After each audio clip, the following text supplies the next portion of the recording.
There was no announcement, no press conference, and no farewell. Over 140,000 tons of Canadian potatoes quietly disappeared from the U.S. market in just 4 months. Not because of war, but because of a single line: 35% import tax. From Washington's silent tariff strike to Ottawa's determined withdrawal, what really happened behind the rising price of French fries and the fading trust between two of North America's once closest trade partners? The silent tariff strike. There was no warning siren, no tense negotiations, and no coy diplomatic statements. Just a decree signed in silence: a 35% import tariff on Canadian potatoes. And just like that, North America's most stable food supply chain, a decades-long journey linking the fields of Prince Edward Island with roadside diners in Wisconsin, snapped like an overstretched guitar string. In the world of international trade, most blows come in the language of reason: trade deficits, distorted subsidies, technical protectionism. But this tariff came without detailed arguments or hard data. It arrived as a political reflex: swift, cold, and unilateral. The signer didn't need a press conference. He only needed one line in a document, then walked out of the room as if he had just punished a rival. But Canadian potatoes were never a rival. They were once a friend. For years, Canada was not only the top potato supplier to the U.S., but a part of the daily rhythm of millions of Americans. Bags of frozen spuds packed supermarket shelves in Buffalo. Fragrant plates of fries appeared in family diners in Minneapolis.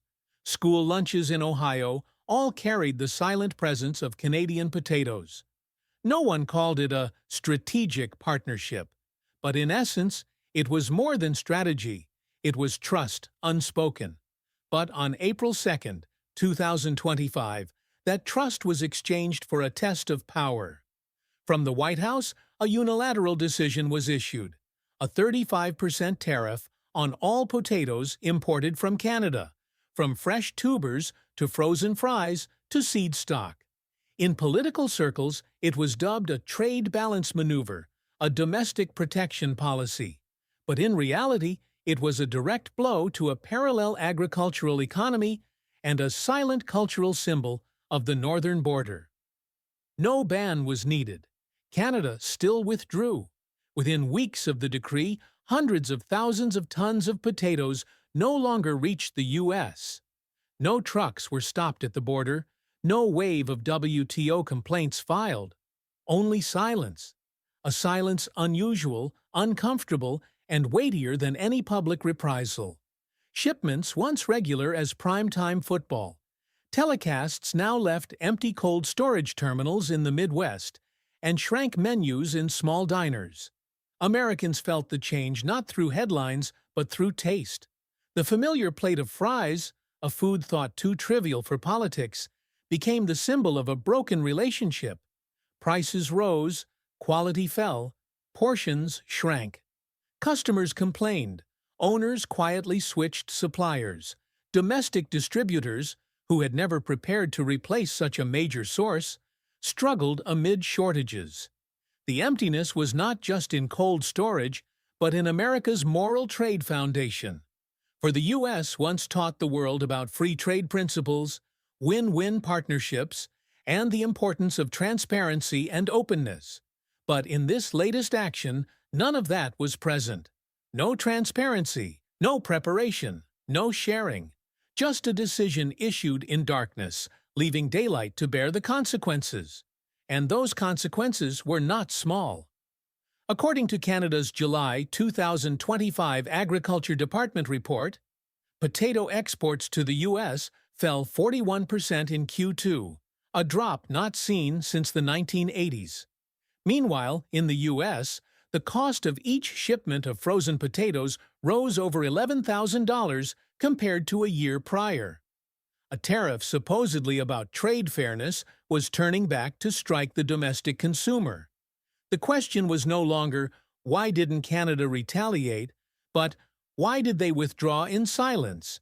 And the answer, perhaps, lies in something Washington policymakers are unwilling to face. Sometimes the punished don't need to hit back. They just need to stop participating. And when that happens, the silence speaks for them, through bland plates of potatoes, empty dining tables, and trade partners who once believed trust didn't need renewal each year. Politics may call it temporary success, but trade history will mark it with another name, a fracture. And fractures, as we know, rarely heal with tariffs. The French fries and the price we pay. At first, no one noticed. People just saw potato prices in supermarkets creep up by a few dollars.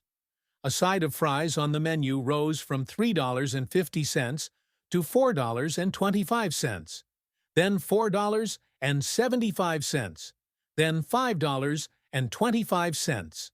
Restaurant owners called it a slight adjustment, but those slight adjustments, when multiplied across millions of meals a day, became a silent earthquake shaking up American consumer life.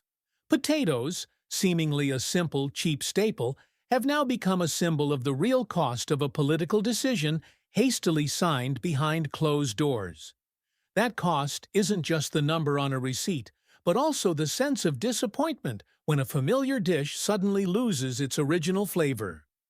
At a family diner in Eau Claire, Wisconsin, a middle-aged man sat across from his plate of fries, stabbed a limp piece with his fork, and muttered, "I paid $5 for this? Might as well be chewing wet cardboard." He used to come here twice a week. Now he brings lunch from home. And he's not the only one. Across the Midwest, from small restaurants in Fargo to fast food joints in Duluth, a wave of discontent is rising from those plates of fries. None of them use the words trade policy. They just say, "Fries suck now," or "too pricey for what you get." But within that simplicity lies a harsh truth. Strategic decisions, when they land on people's dinner plates, can turn into disasters. Because potatoes aren't just a crop. In America, fries are a ritual, an essential side dish, a symbol of the modest meal that unites all walks of life. From high schoolers to factory workers, from retired grandparents to office clerks squeezing in a lunch break. When that ritual is distorted, it's not just about food. It's the quiet collapse of things people thought would never change. Small restaurants, which survive on regulars and razor-thin margins, are the clearest victims. Unable to keep raising prices, they chose to cut portions. From 3 servings of fries for $10, down to 2, then 1.5. Plates began to look empty. Customers felt cheated, and so they stopped coming back. A small diner owner in Fargo told the Minneapolis Star that his revenue dropped nearly 20% in just 1 quarter. Not because people ate less, but because they stopped walking in. "No one wants to pay $5 for bland fries," he said, "and I can't blame them." Meanwhile, big chains like McDonald's and Wendy's held strong. They could negotiate wholesale prices, pivot their supply chains, or hide the changes behind new marketing campaigns. But thousands of family-run diners, independent restaurants, and school cafeterias, places without legal teams or economic advisors, had no way out. And the irony is, they were never warned. No emails, no workshops, no industry bulletins.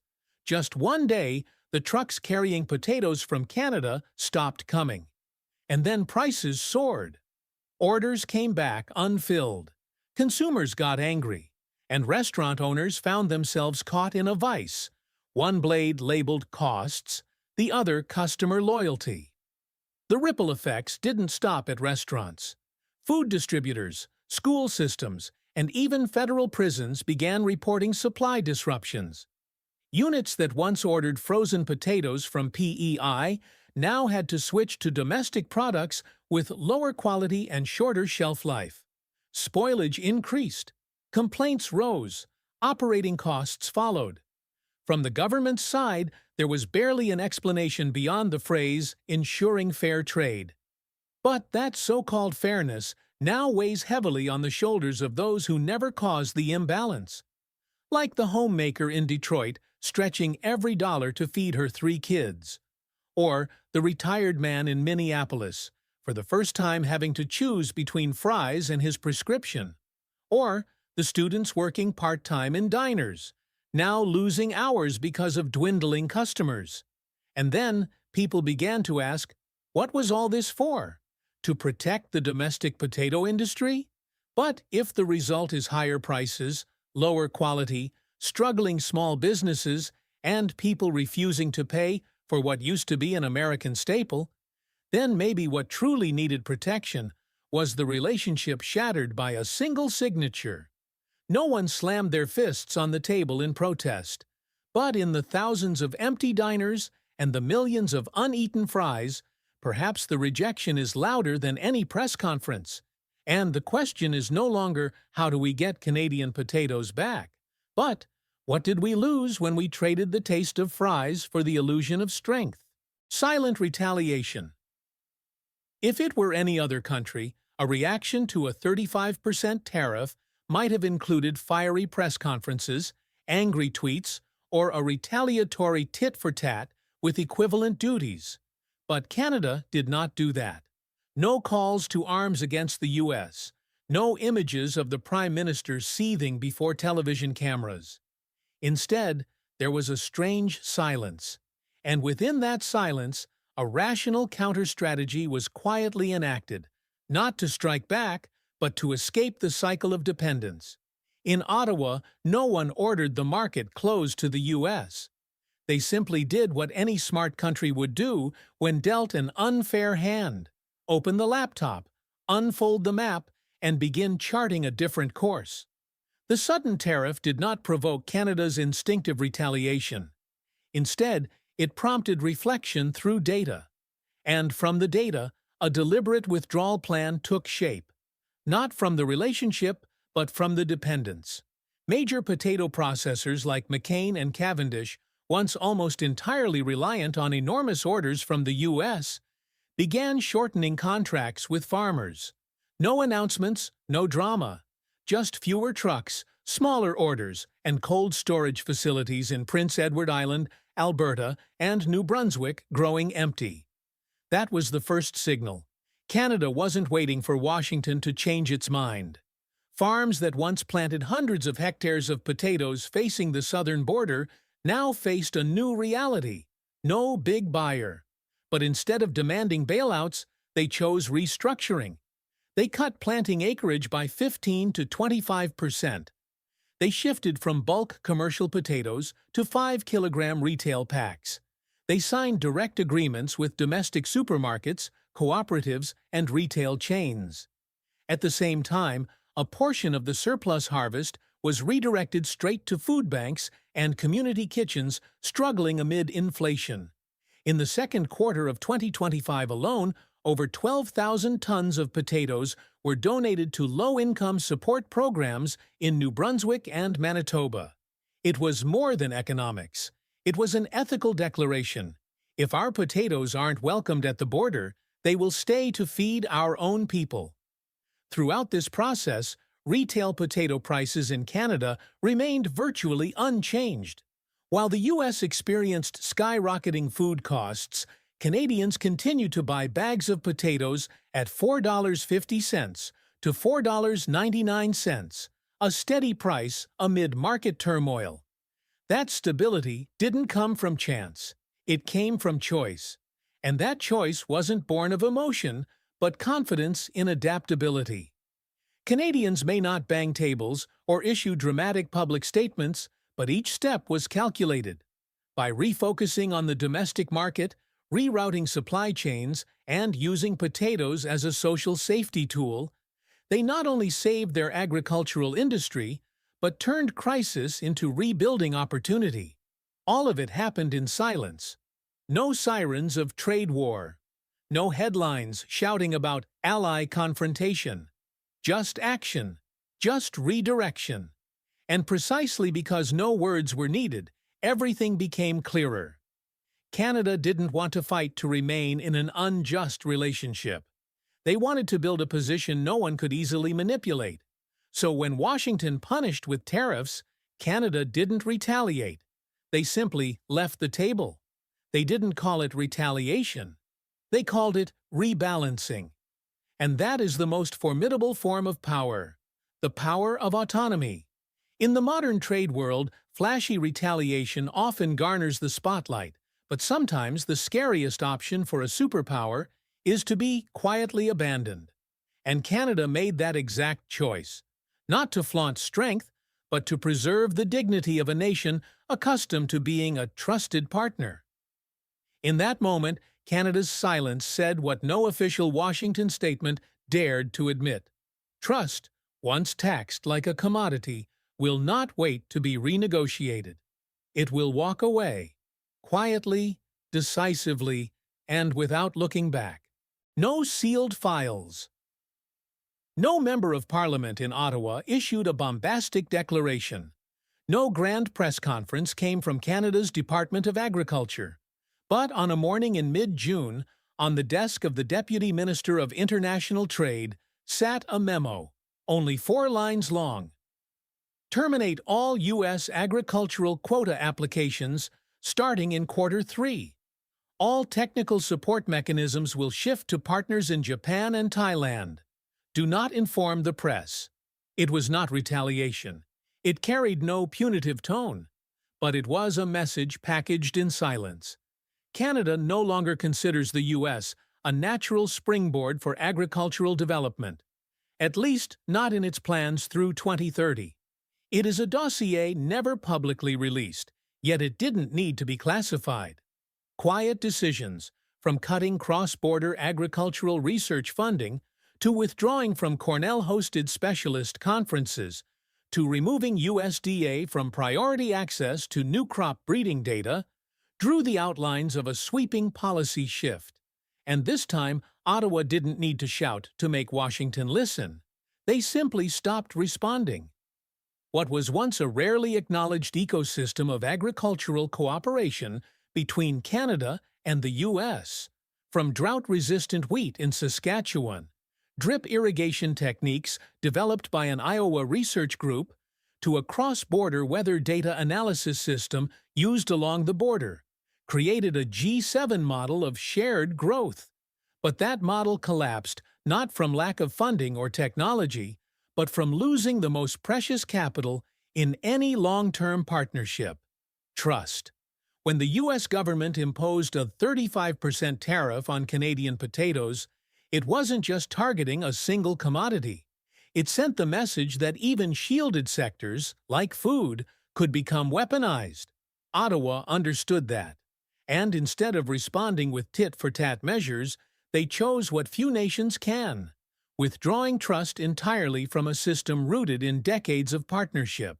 That is not easy, because some things can't be replaced immediately, like the weather database for the U.S.-Canada prairies used daily by 18,000 farmers in both countries, or the frost-resistant tomato variety developed jointly by research institutes in Guelph and Minnesota. Yet precisely because they had relied so heavily on each other, Canadians grew more alert when the relationship began to falter. This isn't retaliation, but a redefinition of independence, said an expert at the Canadian Agricultural Policy Institute, summing up Ottawa's stance. And most strikingly, Canada is not alone. In the past 12 months, the number of agricultural cooperation memoranda Canada signed with Asian countries has tripled. Names once unfamiliar, Vietnam, Malaysia, Indonesia, now fill the itineraries of Canadian agricultural expert delegations. They are not just new buyers, they are living proof that a nation once defined as living off the U.S. market can reach beyond if it has enough resolve and enough hurt to change. And on a deeper level, this dossier never needed public release because it isn't aimed at creating conflict. It targets what Canada is quietly preparing for, a chapter no longer dependent on the whim or anger of foreign leaders. When trust withdraws, the partnership file also closes. No signatures needed, no seals required. And what remains is the quiet rerouting, the North American dream and the moment it was crossed out. There once was a belief etched in history that no matter how the world shifted, North American economic integration, with the US-Canada axis at its core, would always remain an unshakable premise. Textbooks, economic forums, and strategic analyses over the past decades all assumed. If you were a Canadian business, you would always look south. If you were an Ottawa policymaker, you would always need a hotline to Washington. But in 2025, that belief was crossed out, not by a grand announcement, but by a series of small, sequential, and irreversible decisions. When an agricultural equipment manufacturer from Saskatchewan decided to move its distribution center from Texas to Incheon, South Korea, they issued no press release. But experts understood. That was a deliberate break from the old supply chain. When canola export associations began signing direct shipping agreements through Prince Rupert instead of Seattle, it wasn't merely a technical adjustment, it was a strategic logic shift. And when a Canadian agri-tech startup raised its Series B funding round from investors in Tokyo instead of Boston, they didn't do it out of love for Japanese culture, but because they no longer wanted to be valued by American standards. Gradually, a question once dismissed as absurd has now become a serious internal reflection among Canada's economic leadership. Has the North American dream come to an end? The answer isn't found in any tweet from the White House. It lies in the internal reports received almost weekly by Canada's Ministry of Trade and Industry. The instability of U.S. trade policy is forcing Canadian businesses to treat the U.S. as a high-risk, unreliable market. And that's dangerous, not because companies will completely pull out of the U.S., but because they'll no longer view it as a foundation. Like a once-deep marriage that has now become a same-bed, different-dreams relationship, Ottawa and Washington still exchange talks, still smile politely in meetings, still sign bilateral documents. But behind those documents lies a different mindset. Canada is beginning to plan its long-term future without placing the U.S. at the center. New public investment projects, from port infrastructure to logistics hubs, are all oriented toward the Asia-Pacific as the main axis. Even the recent national brand campaigns funded by the Canadian government, from Taste the North to Canada, the Clean-Grown Future, were launched in Singapore, Jakarta, Seoul, rather than New York or Chicago as in the past. This doesn't mean Canada is turning its back on the U.S., but it does mean that Canada is preparing for a future in which the U.S. is no longer the default center. Being hurt by sudden tariff policies, inconsistent technical barriers, and the feeling of being sidelined in negotiation rounds has led Ottawa to stop betting on a relationship that can change with a single election in Washington. It is an awakening that is quiet but profound. A dream once shared of a united, complementary, and jointly progressing North America is now being rewritten, page by page, line by line, by the pragmatic decisions of those who no longer believe that the other side of the border will always be a pillar of support. And when that dream is crossed out in national strategic plans, it doesn't vanish. It simply becomes a part of the past, where people will look back and wonder, it could have been different. New bridges over an old ocean.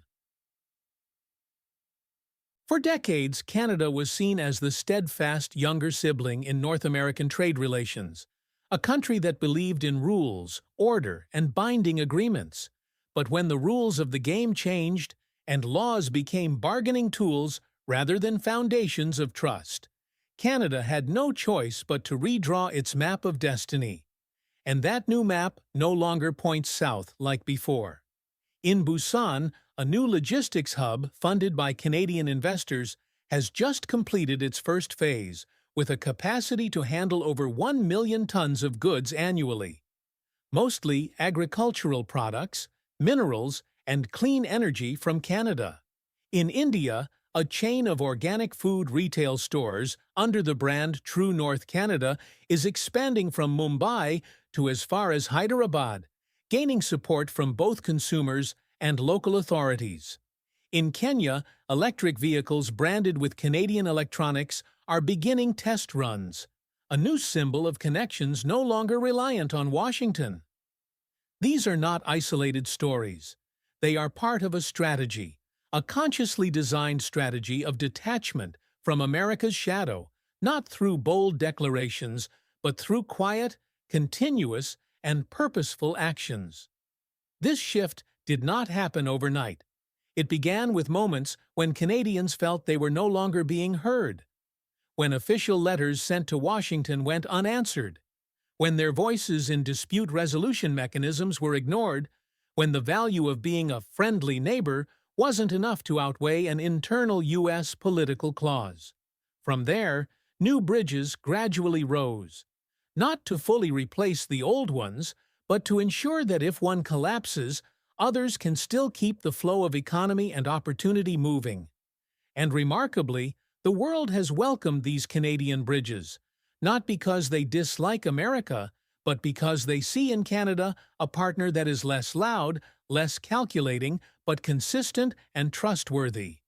The new trade agreements Canada has signed with ASEAN, with India, with countries in Africa and South America don't carry the world leadership tone America once pursued, but rather the spirit of shared development, where Canada doesn't preach morality but shares solutions. Shipments from Vancouver don't just carry soybeans, lithium, or wood pulp, but also a message. We're here for the long haul, and we don't use trade to set conditions. Of course, no one in Ottawa is naive enough to think this new road will be smooth. No market is as easy as the U.S. once was. No legal system feels as familiar as North American regulations. But Canadians understand. If they don't build new bridges, they'll remain trapped in a maze whose key lies in someone else's hand. The question is no longer, will America change? But rather, do we still have enough energy to change ourselves before the old system swallows us whole? And the answer is appearing day by day, through each new deal signed without passing through the Buffalo border, through every container shipped from Prince Rupert instead of Seattle, and through every international investor choosing to trust Canada not for its red and white flag, but for the promise of a nation learning to stand on its own in a turbulent world. Canada is not retreating from its relationship with the U.S., but it's not waiting anymore either. As the old bridges begin to rot, it has chosen to pick up the hammer and the wood to build new roads, stronger, farther, and this time on its own terms. The backstage of an awakening. Not everyone in Canada was ready for change. When the first shipments rerouted away from U.S. ports, when businesses began signing partnerships with Asia and Africa, instead of focusing solely on traditional Southern markets, skepticism grew. Many in politics and business asked, is this action too hasty? Are we abandoning an ally or merely reacting emotionally to temporary shocks? But behind those decisions, the awakening began long ago, and it did not stem from high-level meetings or market analyses. It came from the quiet class, Alberta farmers affected by unfair export barriers, Quebec engineers watching their companies excluded from U.S. supply chains, Toronto entrepreneurs denied investment simply because their headquarters weren't in the U.S. From that emerged a silent question in public consciousness. Are we still anyone's priority? That question carries no anti-American tone, but it forced Canadians to reassess their true place in the global system. As the U.S. pivoted politically with each term, deploying trade commitments as bargaining chips, Canada, a nation dependent on exports for growth, no longer had time to wait for votes in Iowa or Florida to decide its future. This awakening wasn't rebellion, it was release, letting go of the expectation that a special relationship would naturally persist. Canada holds no grudges, but it no longer harbors illusions. Remarkably, this awakening translated into tangible actions, not from political elites, but from the foundation of society. Universities began adding Korean, Hindi, and even Portuguese to international business curriculums. Startups supported by government opened first overseas offices not in New York or Chicago, but in Jakarta, Nairobi, or Santiago. And most importantly, Canadians, known for their reserved and conservative political reactions, gradually shifted their mindset. No longer we must protect the U.S. market at all costs, but we have other choices, if we have the courage to take the first step. Of course, moments of hesitation occurred. When the U.S. began renegotiating trade terms under the banner of national preference, many advisors in Ottawa wanted to keep the waters calm by conceding. But what prevented Canada from returning to the old path was memory. Memory of being abandoned despite keeping commitments, of trade dispute systems paralyzed by the U.S., and of a world waiting for a partner mature enough to stand on its own, not just a loyal shadow. That awakening, painful but necessary, has transformed Canada from a country reliant on traditional ties into one learning to stand independently, make choices, and step forward confidently. Not through dramatic declarations or flashy retaliatory blows, but through long-term strategies, quiet pivots, and a remarkable steadfastness. Canada is not closing the door on the U.S., but it has opened many other doors, not because it wants distance, but because it can no longer hang its national fate on a key that no longer fits the lock. And through those new doors, a new identity is emerging, the identity of a nation that not only keeps its word, but knows when to step forward.